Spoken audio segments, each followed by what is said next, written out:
In the name of Allah, the gracious, the most merciful. Very, very good morning, students. Today, we will discuss about analyzing DNA. DNA is a hereditary material. It is present in the chromosome of the nucleus, and so this is the deoxyribonucleic acid. It is a material which is acidic in nature. It is a genetic material. It can transfer from one generation to the other generation, from parents to offspring. We analyze DNA to find out the characteristics of the DNA. It is very important material in the nucleus of the cell. Genes, which are the units of character, which are the units of inheritance, they are made up of deoxyribonucleic acid. The DNA is made up of 4 types of the nucleotides: adenine nucleotide, guanine nucleotide, cytosine and thymine nucleotides. And so a specific sequence of nucleotides is present in the DNA. For analysis of DNA, we must have a biological material. The 99% of DNA in every person is same. Only 1% of DNA is variable. For analyzing DNA, we must have biological material. Biological material for analysis of DNA may be semen, blood, sperm, hair or skin cells. From this material, from the cells, we isolate the DNA and then we analyze the DNA. We analyze the DNA for various purposes. For example, for determination of suspected rapist, to solve the problem of parenthood, for the determination of the parentage, for the forensic evidence. And so, for these purposes, we analyze the DNA, and there are some techniques which can be used for the DNA analysis. The DNA of a person, the entire genome is subjected to DNA fingerprinting or DNA profiling. And what is the DNA fingerprinting? It is a unique pattern of the DNA identified by using a probe which binds with the polymorphic regions of the DNA. And so we will discuss the DNA fingerprinting. Analyzing DNA. For analyzing the DNA, the entire genome is subjected to DNA fingerprinting. What is DNA fingerprinting?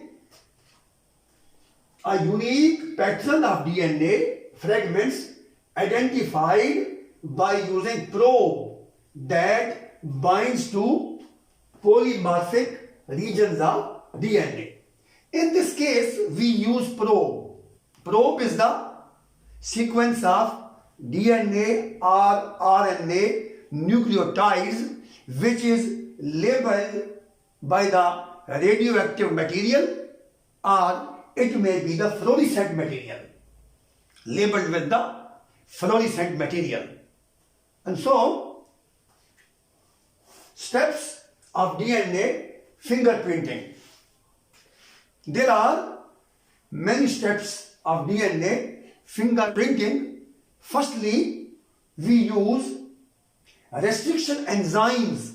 We treat the DNA, we treat the genome with the help of the restriction enzymes. These enzymes can digest the DNA. Various fragments are formed according to size, length, and molecular weight. We cut the DNA by using the restriction endonucleases. Number one, treatment with restriction enzymes. The genome is treated with restriction enzymes which result in unique collection of different sized fragments. Therefore, restriction fragment length polymorphism exists. Restriction fragment length polymorphism exists, RFLPS. Restriction fragment. When we use the restriction enzyme, the DNA is converted into fragments of various sizes. Different lengths of the DNA fragments. Polymorphism, the shapes, size, molecular weight of these fragments is different, and these fragments have obtained by using restriction enzyme.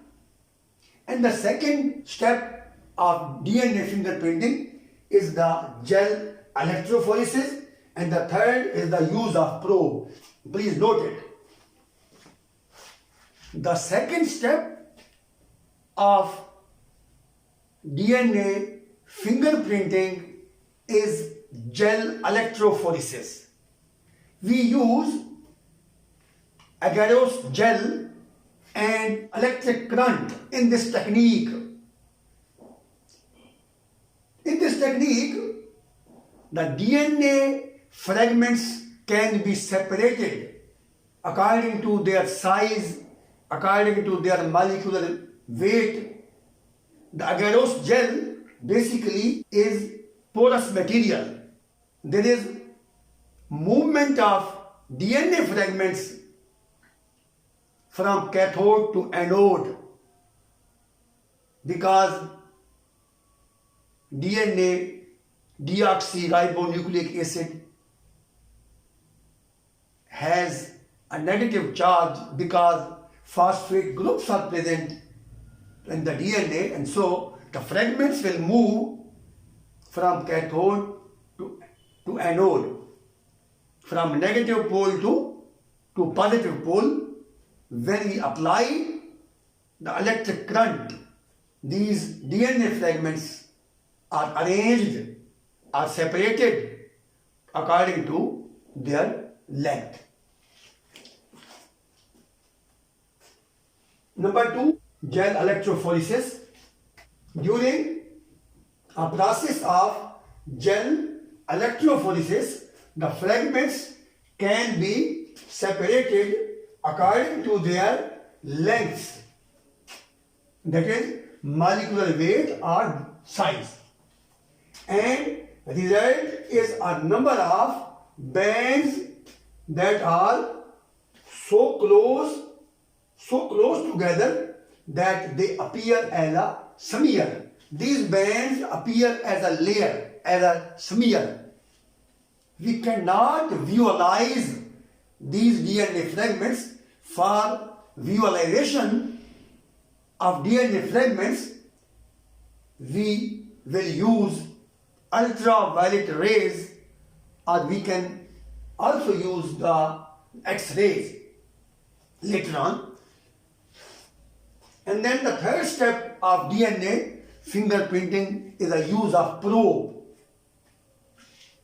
You know, probe is a sequence of DNA rRNA which is labeled by radioactive isotope or by fluorescent material which can pair up with the fragments of DNA which can hybridize with the fragments of DNA. The probe acts as genetic marker. It is an indicator. Various fragments of DNA. So number 3, use of probe. Use of probe for genetic marker. For genetic markers. Produces a distinctive pattern that can be recorded on X-ray film. What is probe? A sequence of DNA or RNA nucleotides labeled with radioactive isotope used to detect the presence of complementary nucleotide sequences.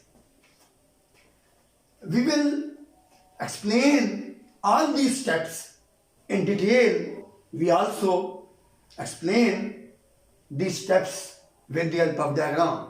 And so note please.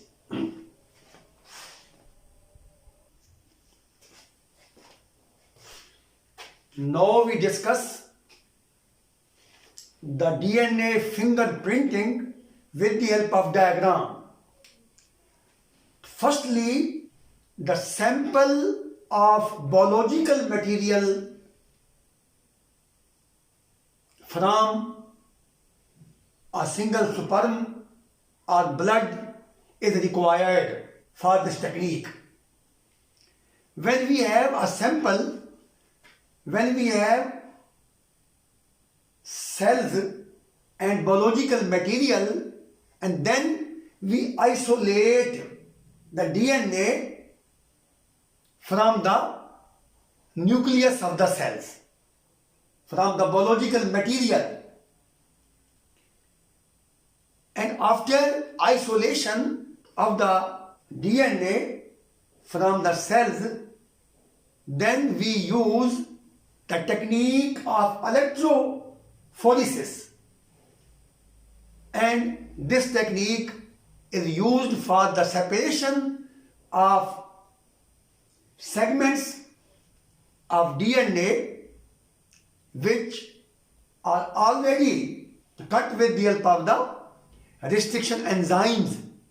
And so we perform the process of electrophoresis for separating the DNA fragments according to length, size or molecular weight. And then we transfer these fragments onto an artificially made membrane, and this artificially made membrane is the nitrocellulose membrane. It has an affinity for the DNA. And so this process is called blotting. We blot the fragments of DNA. We place the fragments of DNA on the nitrocellulose membrane. And then we use the probe on this membrane. Probe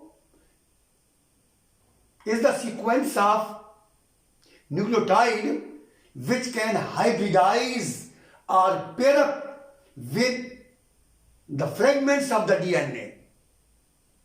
And so it is an indicator.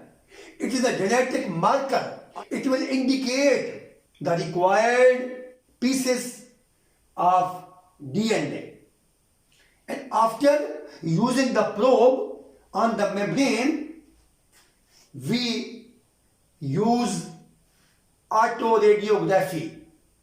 We can use the X-rays, or we can also use the ultraviolet radiations to visualize the pattern of DNA so that the polymorphic regions of the DNA should be observed. And so, see in the figure, these are the 3 samples of DNA which are isolated from the cells. DNA of the first individual, second individual and the third individual. These are the 3 samples of the DNA which we have obtained from blood sample or skin sample or from a single sperm.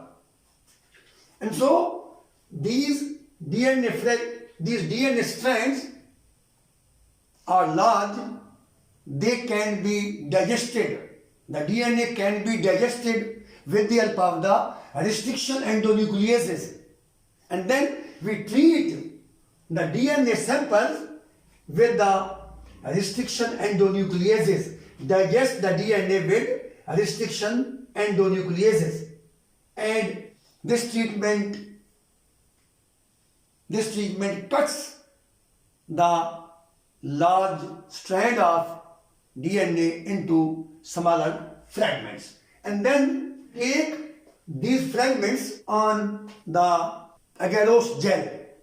And this is a tray in which agarose gel is present. This gel is very important. It is the porous material. The fragments of DNA can move into this gel. And so we can also apply the electric current. This is the negative electrode and this is the positive electrode. This is the cathode and this is the anode. We provide the electric current to this arrangement, and so this is known as Chell electrophoresis. The fragments of the DNA will move from cathode to anode, from negative pole to positive pole, because the agarose gel is a porous material. The smaller bands, the smaller fragments will move rapidly, and the large fragments, large pieces of DNA will move slowly, and so they are arranged according to their length or molecular weight. Perform gel electrophoresis. After performing gel electrophoresis, after the separation of the DNA fragments on the agarose gel, then we denature the DNA so that the double-stranded DNA is separated for hybridization of the probe. And so we denature the DNA, we heat the DNA so that the double-stranded DNA will be separated into single strand. And after denaturation of the DNA, we place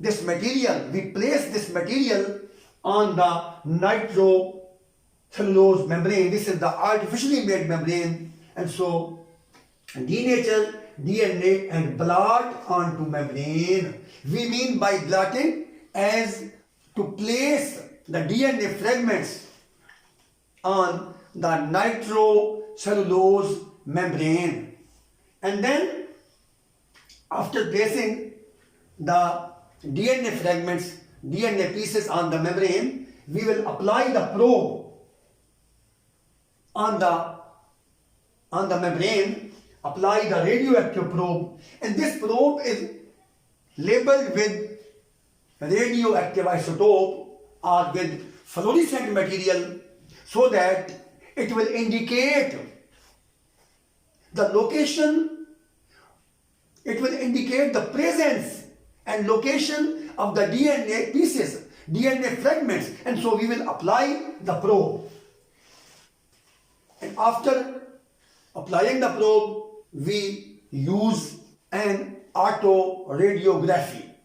We use X-rays or ultraviolet rays. The ultraviolet rays or X-rays can be applied so that we can visualize, we can observe the pieces of DNA, and then we apply the autoradiograph. This is the autoradiograph. Autoradiography. Due to this autoradiography, the fragments are arranged according to their size and from long to short. Initially they are the long, and then the small fragments will move or present away from this side, and so this is the film of autoradiography. From long to short fragments are obtained, and we can visualize these fragments. And so this technology is used for the determination of the suspected rapist or for solving the problem of parentage, for the solving the problem of murder and other problems can be solved by using this DNA fingerprinting technique.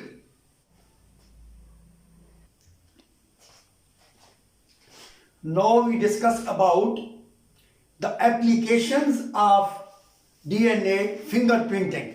There are many applications of DNA fingerprinting. Number one, identifying the suspected rapist. We can identify by taking the fingerprints of the rapist. It will be discussed later on. If a person attacked on a woman and raped it and ran away, if we have collected only a single sperm under the nails of the woman, we can identify the suspected rapist. And so it will be explained later on. And number two, to solve the murder case. DNA is a genetic material. DNA of the child, of the person, resembles that of his parents because DNA is hereditary material. It can transfer from one generation to the other generation, from parents to offspring, and so we can solve the murder case by applying the DNA fingerprinting method. Since the DNA is inherited, its fingerprints resemble that of one's parents. DNA fingerprinting successfully identified the remains of a teenager who had been murdered. A teenager boy who has been murdered 8 years before, and if we collect the DNA from his skeleton and we can match with his parents, and we can identify that this person is the offspring of that parents. The remains of a teenager who had been murdered 8 years before, because skeletal DNA was similar to that of the parents' DNA. We can collect the DNA from the bones, from the skeleton, and we can match the DNA with his parents. And so this problem can be solved by using the DNA fingerprinting method and by the analyzing the DNA and with the help of these techniques. And number 3, determination of parentage. We can determine the parentage of a child by taking the fingerprints, DNA fingerprinting of child and his mother and father. See in this diagram, this is the fingerprints of the mother and these are the fingerprints of the father and these are the fingerprints of child. You know, in sexual reproduction, meiosis takes place. Due to meiosis, the recombination process, crossing over process is taking place.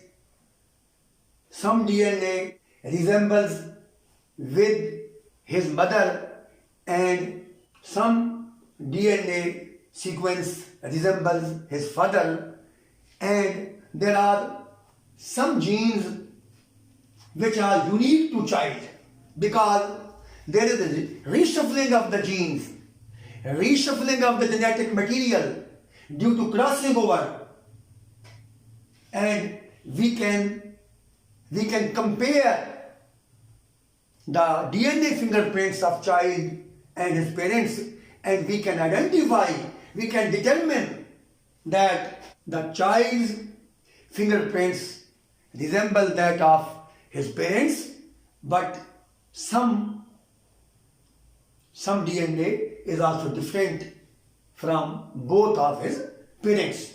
These arrows show the similarity between mother and child, and these arrows shows the similarity between the child and father fingerprints.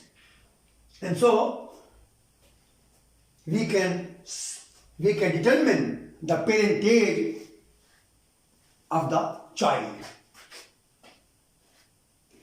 In figure, there is a comparison of fingerprints of child with that of its parents. The child received the DNA from both of his parents. In sexual reproduction, when male gametes are formed in the male parent, father, and the female gametes or eggs are formed in the female parent, in the mother, and so when these sperms and eggs unite together, zygote is formed. Some DNA from the eggs and some DNA from the sperm will combine in the zygote, and so in the child, in the next offspring or in the child, some DNA comes from his father and some DNA comes from his mother, and due to reshuffling of the genes, due to reshuffling of the hereditary material, some DNA is unique to the child. And so arrows indicate that some bands on him are like his father, some like his mother, and however some are unique to him. Some bands of DNA are unique to him. See in the figure, these are the unique. These segments, these fragments are unique to every person. And so in this way we can determine the parentage and solve the problem of parentage, and by using the DNA fingerprinting. The fourth application is solving the problem of disputed parenthood. Two father claims that this child belongs to him. F1 and F2 are the two fathers. They claim about child. And so when we take the fingerprints from F1 father and F2 father and also take the fingerprints from the mother, we can indicate, we can compare the fingerprints of both fathers which claim and the fingerprints of mother and can solve the problem of parenthood. The figure shows a case of disputed parenthood. Two persons, F1 and F2, claim to be the father of the child C. In figure, these two persons, F1 and F2, they claim to be the father of child C. These are the fingerprints of child on right side. These are the fingerprints of mother, and on left side are the fingerprints of father F2, and these are the fingerprints of father F1. We can compare these fingerprints. If we observe keenly, we see that the F2 fingerprints, the fingerprints of F2 father resemble with child. This fingerprint resemble with this fingerprint. Similarly, this fingerprint resemble with this, and all these fingerprints which are shown by the arrows on the left side, they resemble to the child with child, and we can see that the fingerprints of F1 person cannot resemble with the child fingerprints. And these are the fingerprints of F1. And so we can solve the problem, the parenthood. In this figure, it is clearly shown that the F2 is the real father. F1 is not the real father of the child. And so this is the result we can get after observing the fingerprints of child as well as both of his parents. We have studied, we know that the child can receive the DNA from father and mother. And so he has received the child. The child has received DNA from both of his parents. Obviously, F1 is not the real father. The arrows on left side, these are the arrows on left side, show common bands between mother and child, while those on right side show the common bands between the father and child. With the help of DNA fingerprinting, by using these techniques, we can solve many problems.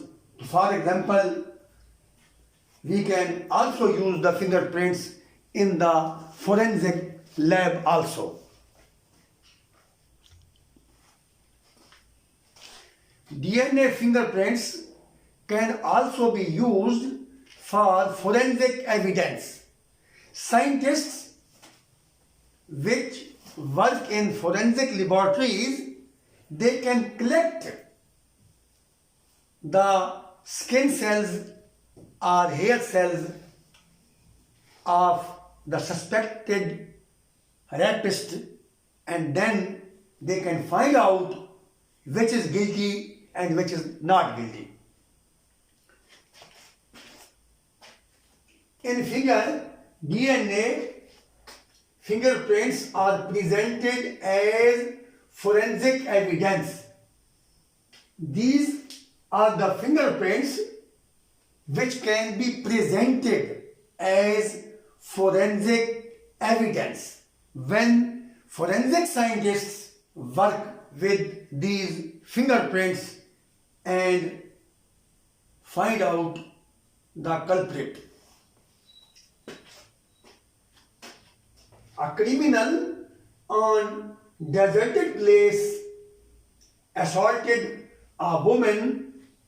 She scratched his face in her defense, but he murdered her and ran away. In this case, if scientists collect some cells of suspect under nails of her nails, underneath the nails, or they can get a sperm cell from the victim or skin cells which are present underneath the nails of the victim, they can make the fingerprints of the three suspected murderers, three suspected persons. The scientists take the blood sample from the three suspected persons and then make the DNA fingerprints and find out who is guilty or not, and who is not guilty. Forensic scientists recovered murderer's hair and skin cells underneath her nails. They prepared DNA fingerprints from the blood of victim from murderer's skin, from the murderer's skin and hair, and from three suspects' blood.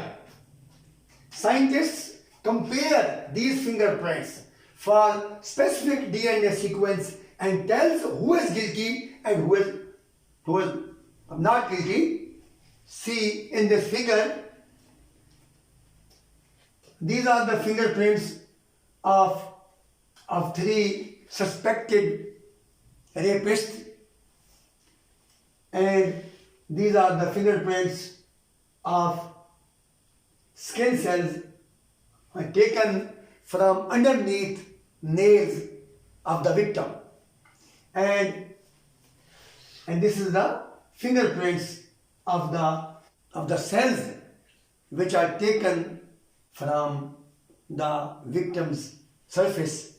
And so these are the fingerprints of the victim's blood. We can compare the suspect 1, 2 and 3 with the specimen's skin fingerprints. That person which is guilty, whose fingerprints match with the specimen skin fingerprints, and those persons who are not guilty, their fingerprint cannot be matched with the specimen fingerprints. And we observe in this case the suspect 1 is guilty. He committed the crime. The first suspect is criminal because the DNA fingerprints of first suspect match with the specimen skin which is taken from underneath the nails of the victim. These fingerprints match.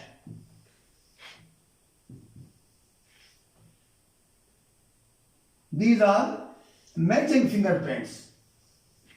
And so a forensic scientist give his results that the person who committed a crime, and by using this technique, the scientists can tell us about the criminals. Result: suspect 1. Suspect 1 has the fingerprints which is similar to the fingerprint from skin cells.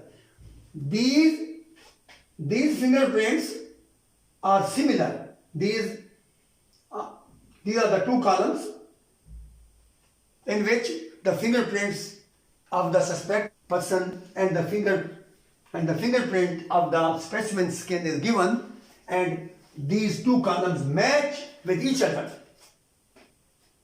Suspect 1 has fingerprints which is similar to fingerprint from skin cells taken from underneath nails of victim. And so we have discussed that at various places we can take the fingerprints and we can solve many problems, and in this way this analyzing of DNA of the individuals enable the scientists to solve many problems which we have discussed now. Please note it. Now at the end we discuss about uses of polymerase chain reaction amplification or PCR amplification and analysis of DNA.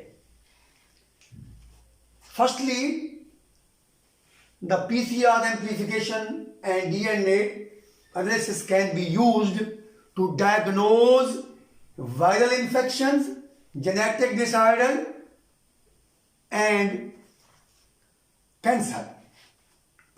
Number 1, to diagnose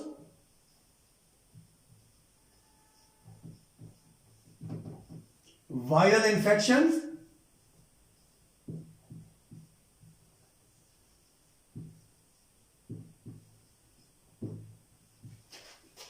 genetic disorders,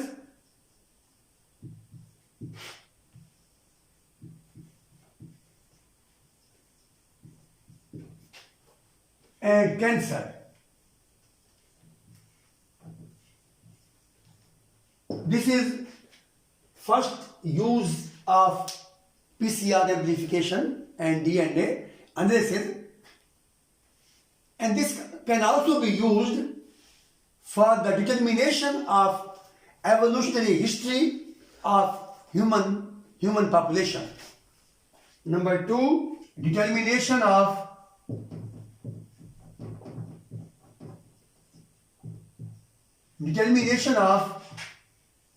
evolutionary history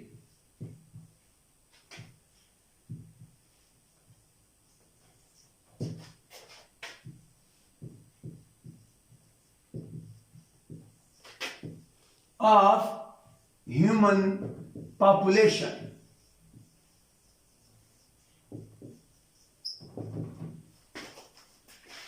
And the third use is in the forensic laboratories to identify the criminals. We can also use the DNA analysis. We have studied now that we can get the fingerprinting of criminals and match the fingerprinting with the victims, and we can use it in the forensic laboratories. It can be used in forensic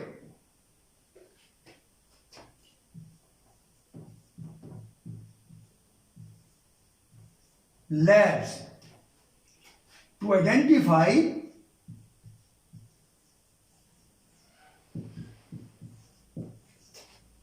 criminals. And number 4, it has been possible to sequence DNA taken from 76,000 year old mummified human brain. It has been possible to sequence DNA. Number 4,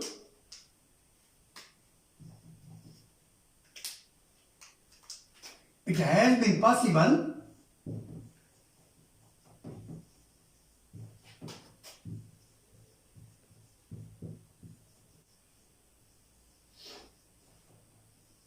to sequence DNA taken from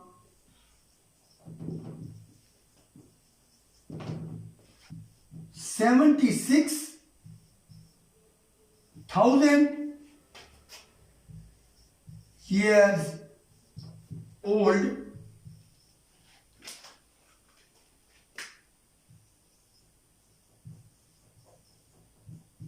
mummified human brain.